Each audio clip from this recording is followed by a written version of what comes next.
Welcome back to a new episode of Podcast on the Brink, Friday, June 28th. Dead in the middle of summer here, but it's never a bad time to talk Big Ten hoops with Stephen Bardo. He called games last season on a variety of networks, including Peacock for the first time. Big Ten basketball was on there last year. And Stephen, it's always good to talk to you. How you doing today?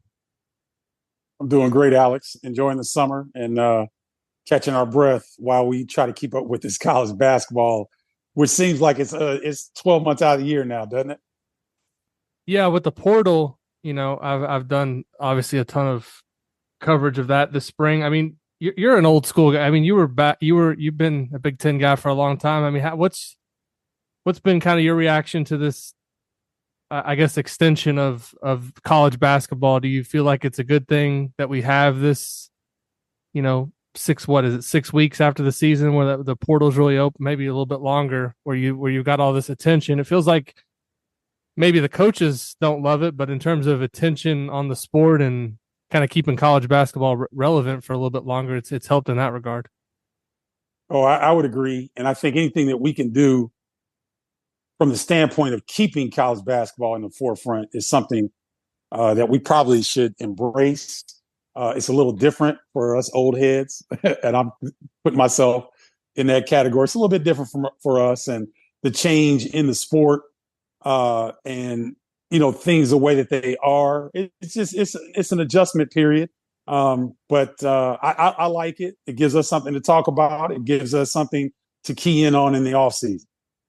Do you think it's sustainable in the long term for the sport to operate in this way with all the players moving around like this? Or do you think eventually there has to be some changes just in terms of stability? Because right now it seems like there's a lot of moving parts, and depending on which coaches you talk to, and I'm sure you talk to a lot of them, I don't believe they're all thrilled with having to kind of reset and change their roster on a year-to-year basis. I'm just kind of curious if you feel like this is something that can be sustained over a long period of time, or are we bound to have more changes as time goes along?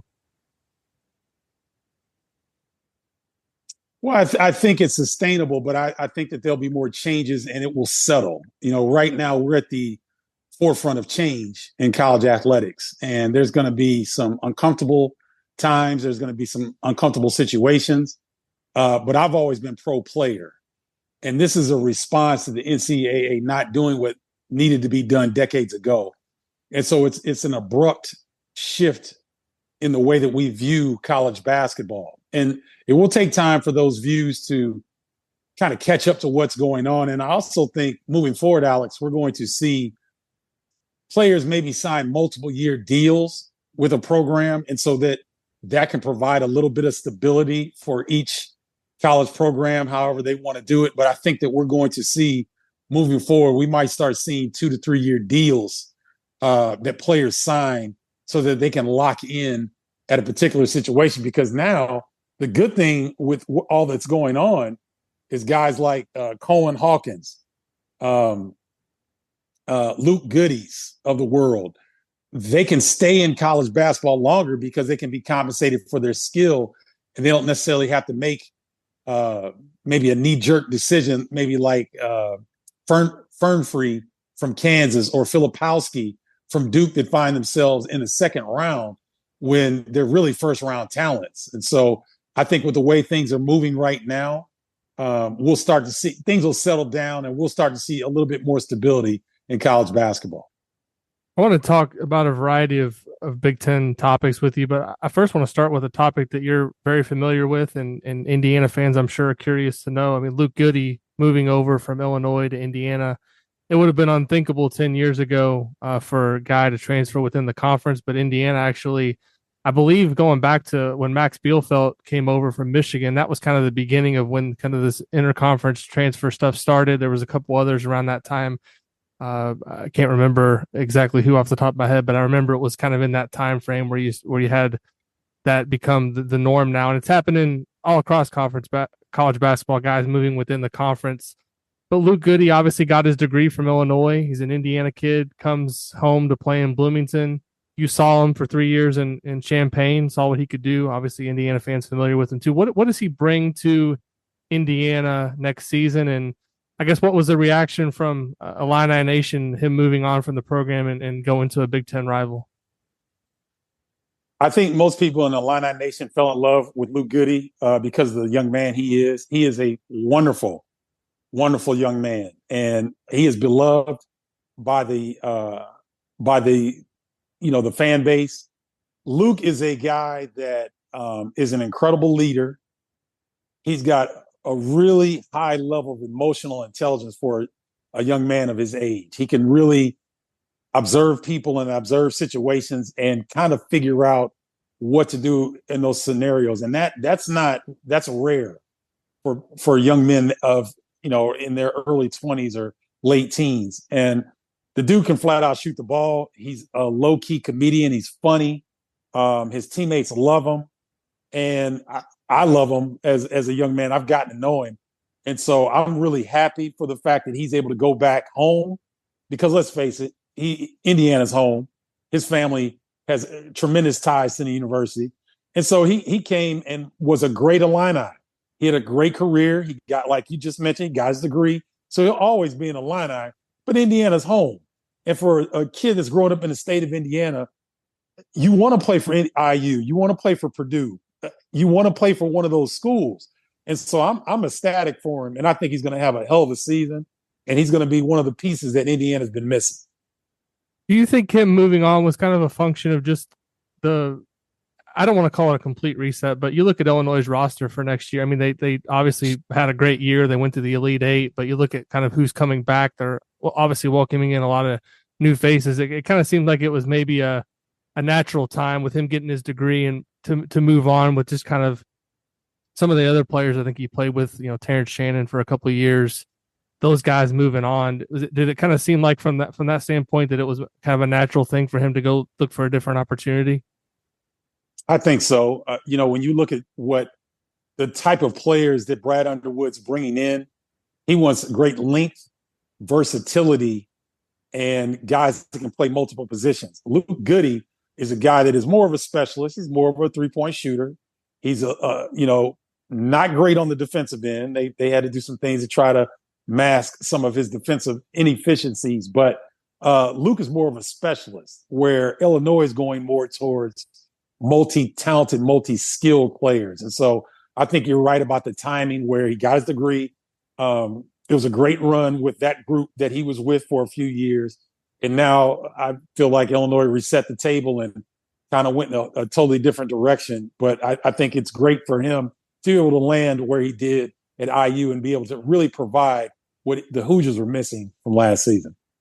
We talked last fall. I think it was in late October before the Big Ten season started, or before the college basketball season started. And I think both of us had questions about Indiana just because of all the uncertainty, the new pieces coming in, what they had lost with Trace Jackson Davis and Jalen Hood-Schifino. And I think there was a wide range of outcomes of what could have happened last season with the Hoosiers. And obviously we saw kind of maybe the floor and what their capability was in terms of the final record and how the season ended up. You were on some of their games last year. You watched pretty closely. What do you feel like was the biggest issue in terms of just them not meeting expectations last year? And how do you feel they've maybe addressed those issues with what they've done in the transfer portal? I think that Mackenzie and Baco had way too much pressure placed on him when he first got to campus, not by Indiana fans, but by his ranking and the expectations of just people that know the game. So I think that there was a lot of pressure on him. I think the injury situation with Xavier Johnson, him just really never being healthy, that hurt. And the lack of outside shooting really, really hurt because, Mike Woodson wants to go big. He wanted to play big. He thought his best personnel was Khalil Ware and Malik Renew. And I mean, the statistics kind of bear that out. And so I think their lack of outside shooting, Xavier Johnson not being healthy, and I think you saw what Mackenzie and Baco can do down the stretch of the season, down in the Big Ten Conference tournament. He really showed what he's able to do. And I think that moving forward this year, I think that Mike Woodson has addressed the needs. He's got some outside shooting. He's gotten far more dynamic guard play with Miles Rice and Kanan Carlisle. I think when you bring in Bryson Tucker, who I think is a future pro. I don't think a lot of people understand the level of talent that this young man is bringing in. So I think that Indiana and Mike Woodson and his staff did a pretty good job of addressing some of those outside shooting needs, some of the depth and ball creation, play creation that they'll receive from Miles Rice, Kanan Carlisle. And I also think Mackenzie Mbako is really poised for a big, big year. And Umar Ballo inside, I mean, you really don't drop off much. You lose Kalel Ware, but you bring in Umar Ball, who is a load inside. So you don't drop off much on the interior, and you get much more dynamic on the perimeter. How do you think it's going to be different, I guess, in the front court going from Ware, who top 15 pick the other night, goes to Miami? You could never question the talent there. I think a lot of us before last season wondered, what happened at Oregon that first year, but he answered the questions last year. I mean, he obviously Indiana from a record perspective didn't perform, but you look at Kalel Ware's numbers, he was terrific for most of the year. Second team All Big Ten guy. I thought he was a terrific defender and rebounder. And I never saw any evidence that he wasn't playing hard. I thought he brought it every night for the most part. But going from him and what he the chemistry that he developed with Malik Renew, I thought they were a pretty good tandem in terms of sharing the ball together. How do you think that dynamic changes going from Ware, who is kind of a versatile guy that can step out a little bit, to Ballo along with Renew, how those two fit together? It's going to be interesting to see if Ballo, how he performs in the high post area. I didn't see him do a lot of that at Arizona. And that's going to be important because they've got to find a way for he and Malik to coexist on the floor, similar way that Ware and Renew did. Ballo's more limited in what he can do from an offensive standpoint than Ware. So I think you won't see as much. I think Woodson will have the reins a little bit tighter on what Umar can do from an offensive standpoint. And I think that will force Malik Renew into more of a hybrid 4-3. I think Malik can do a lot more on the floor than he's shown right now. I think he can handle the ball a little bit better. I think the game is slowing down for him. He's maturing a little bit. I thought he was a silly kid when he came in as a freshman. Very skilled, but just didn't understand how to work and the seriousness of the level of play that he entered. Now he's got a couple years under his belt. I think that he will be able to help Umar Ballo a lot more with their high-low tandem or however that's going to play out. But I think Ballo will be effective. I don't think he's going to be as versatile as Ware was, but I think that he's going to command respect and double teams in the post. I think one thing a lot of Indiana fans are just kind of curious to see, and Mike Woodson talked about this. It was, I think, late last month. He had a media availability at Huber's Winery in Southern Indiana for an IU event there. He talked about the possibility of maybe having Luke Goody and Mackenzie Mbako play some four at times, because you look at Umar Ballo, his minutes played, I don't think he's ever played more than 25 minutes a game in a season. So there's going to be some open minutes there, because there was a lot of games where they were playing Kalel Ware, 35, 36 minutes. I don't think you're going to see that with Umar Ballo. So you could see some different lineups. And I think that maybe expands the offensive versatility of this team next season as compared to last year, where you pretty much knew what they were going to do on a night-in-night basis, right? If you stopped Renew or Ware, you had a pretty good chance to beat Indiana because they weren't beating you from the outside. But having an opportunity to maybe play Mbako at the four or Luke Goody, and then with the new guards they have, I think it could make them a little bit tougher to match up with defensively. Oh, I totally agree. And I think you're going to see some lineups where you might see Mackenzie Mbako at the four, because he's got the body to kind of bang with people down low.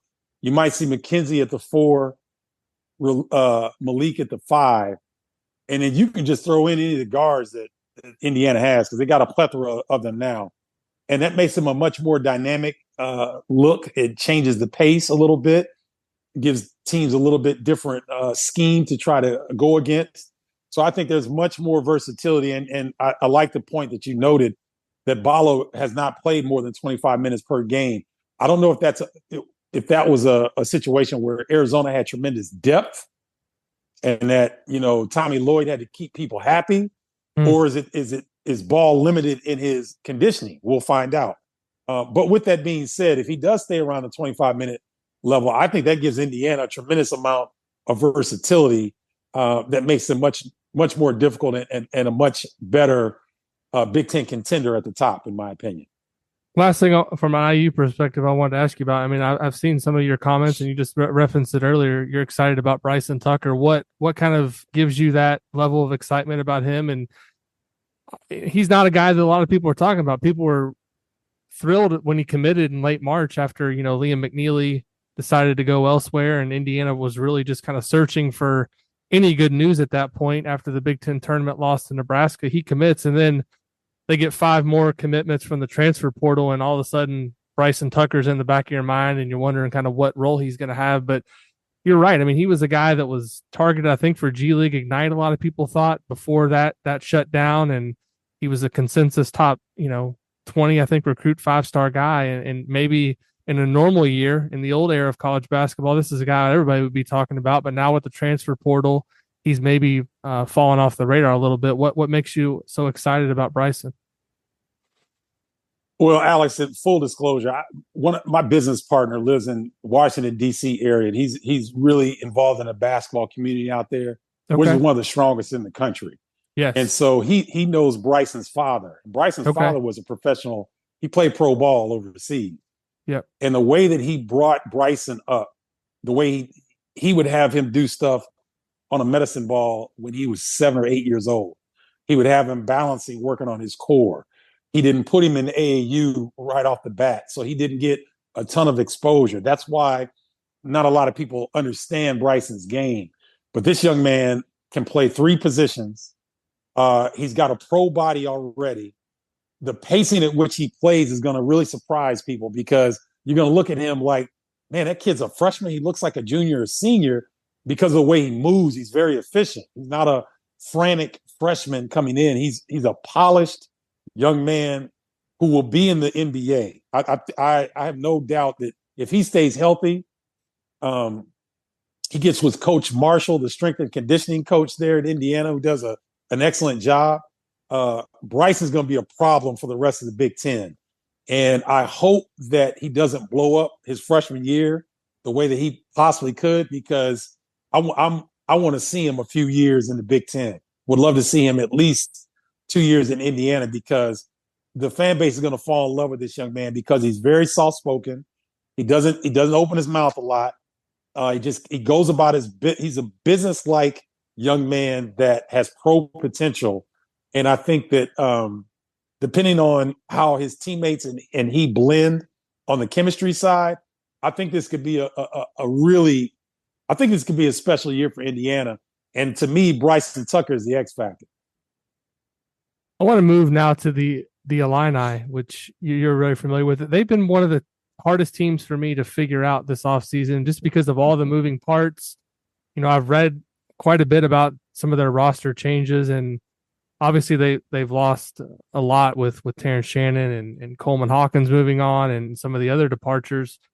But the one thing I am confident in is Brad Underwood's going to have Illinois contending in the Big Ten once again, whether that's contending for a Big Ten title or going back to the NCAA tournament. You look back at that hiring cycle back in 2017, I think a lot of people looked at Archie Miller and Chris Holtman as the top hires in that cycle of the Big Ten that year. It turns out Illinois made the best hire that cycle by far when they went and got Brad Underwood from Oklahoma State.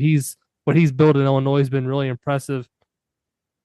But can you just walk me through a little bit Illinois' roster turnover, kind of, because they've got all these new players. I mean, what's kind of the expectation of who's going to be the key guys for their team next year, and kind of what the outlook is? Because when you look at some of these preseason projections, I think Bart Torvik has them like 44th in the country, which to me that seems probably pretty low based on what they've done over now a sustained period of time. I give Brad Underwood more credit than that. So I'm just, you're as familiar with Illinois as anybody. So I'm just kind of curious for what your thoughts are on their team going into next year.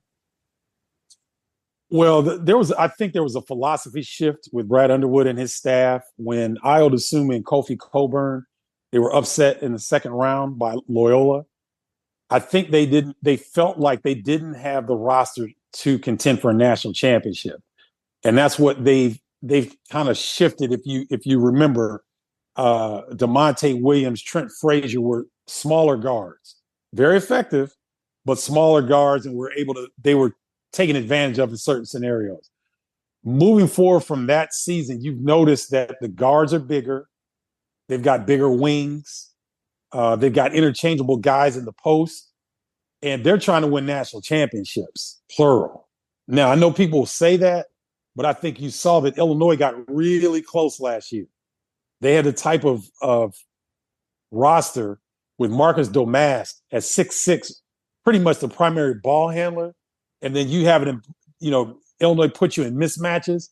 That's the way that they've gone. And so when you look at the tremendous roster turnover for Illinois this season, look at Kylan Boswell. He's already lost 25 pounds coming from Arizona, so he's much quicker and more explosive. Bigger point guard. Ty Rogers is kept from the previous season, a bigger wing, bigger multifaceted guard.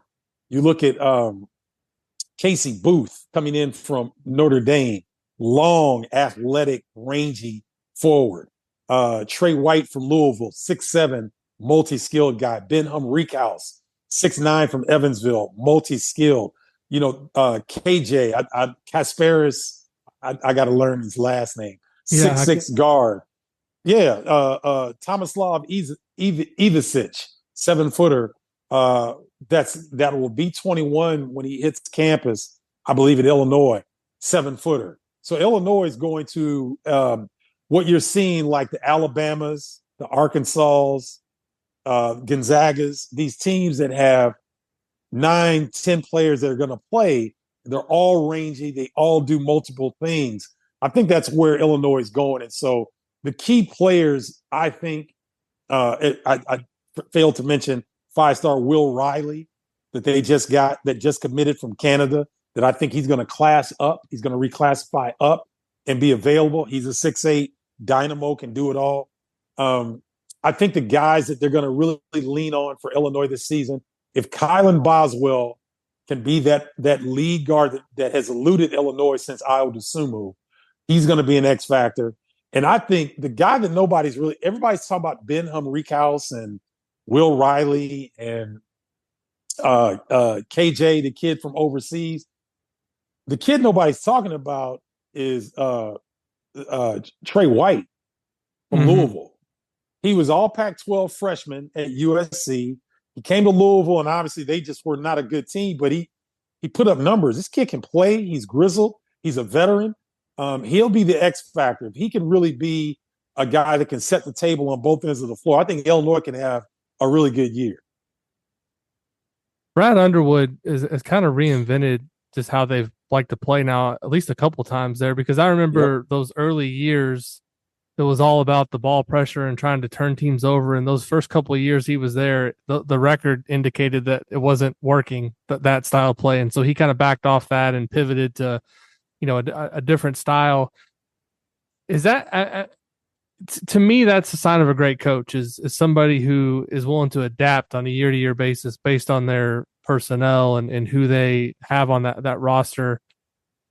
What has impressed you the most just about Brad Underwood, watching him up close and what he's been able to do now with Illinois for a sustained period of time? Because, that program was obviously there was some tough years there under John Gross and things the fan base wasn't happy, but he seems to be comfortable there. He seems to have kind of figured things out after a rough couple of first seasons. And, behind maybe Tom Izzo and Matt Painter, I mean, you look at the last, 7 or 8 years, there's been nobody in the league that's been as successful as Brad Underwood. No, that's true. And I think people forget this about Brad Underwood. He spent 9 years as an assistant coach at Western Illinois. So he was around when Illinois was hot. He saw the fan base. He saw the resources. He knows that, there's talent in the state of Illinois, but they recruit all over the world now. That's just what it is. It's not a regional situation. But he understands that Illinois always had the resources to be a national championship program. And so I think that once he got the job, he could envision, Big Ten championships, Final Four runs, and a national championship. And so now that vision is starting to kind of unfurl in front of our eyes. Last year, you bring in Quincy Guerrier, Marcus Domask, Justin Harmon. These guys fit in beautifully with what Illinois was trying to do. It was almost seamless. Brad Underwood said that they had 106 practices last year. They had 3 bad practices. 2 of them were ahead of the Penn State game. Thus, they got upset in that game. So when you're talking about a coach that can build chemistry quickly, get guys to buy into a common vision, and to reach the Elite Eight with that many transfers, that tells you something about Brad Underwood's ability to assess what he needs for what he's looking for his staff to do the homework, the background, to bring in players that will work in his system. And for him, honestly, to be selfless enough and not be hard-headed and understand that, you know what, I may need to adjust here. I may need to change my philosophy. And he's done it 3 times since he's been at Illinois. He's changed the way that he's played fundamentally 3 different times. You talked about the Trent Frazier early season. Then you talk about Ayo Dosunmu and Kofi Coburn. And now you look at the way the team played last year, it's totally different. So, you have to tip your cap to Brad Underwood and being smart enough to understand that he may not have all the answers, and that he's also smart enough to understand that things have shifted in college basketball, and he's got to be able to adjust with it in order to be successful. Last thing I got for you, I don't want to put you on the spot, but who are you looking at like next year going into the Big Ten as the programs to watch that could compete near the top of the league? I think UCLA, Oregon, Indiana, Illinois, and Northwestern, and Purdue. Those are the teams that I like at the top of the league. UCLA has done a fantastic job. They've got 10 new players on their staff, on their roster. And I mean, they've got some dogs on that roster. They got some guys who can go get it. Oregon, people don't realize this. Oregon is one of 4 programs that has won, I believe, at least 20 games or more the last 15 seasons. Dana Altman always has those long, athletic, interchangeable parts that will do quite well in the Big Ten, in my opinion. Northwestern brings back 4 of their top 6 scorers from last year. And they've got a kid in Jalen Leach coming in from Fairfield that is a talented point guard. So Northwestern's going to be right there. Brooks Barnhides is going to come out and probably be a MVP candidate for the league. So I really like Northwestern. I like those 6 teams, UCLA, Oregon, Illinois, Purdue, Indiana, Northwestern, based on their personnel and having a few of their guys come back with some experience. I like those 6 teams at the top. Well, Stephen, as I said at the top, it's never a bad time to talk Big Ten hoops with you. I appreciate you carving out the time here on this Friday afternoon in June to talk about basketball. Look forward also to hearing you call more games next season in the Big Ten. Well, thanks a lot for having me on, man. And I really appreciate your work. Keep up the great work. You do a fantastic job of covering IU, but plus the league. So keep up the great work. And I know you're trying to build out your community and things on social media. How can folks connect with you there and just kind of give everyone a way to get in contact with you if they'd like to? Yeah, you can go to YouTube, Bardo Media, BARDO Media on YouTube. And then you can also go to my site, bardostribe.com. I'm building a community of passionate basketball fans, particularly Big Ten basketball fans. And we do some fun stuff around that. So go to Bardo's Tribe, BARDOS tribe.com for more information. Appreciate it once again, Stephen. Thanks for taking the time. As for Podcast on the Brink, we'll be back soon, I believe next week, with another episode. If you enjoy the show, please leave us a rating or review over on Apple Podcasts. Leave us a 5-star rating over on Spotify. And once again, we'll be back soon with another episode of Podcast on the Brink.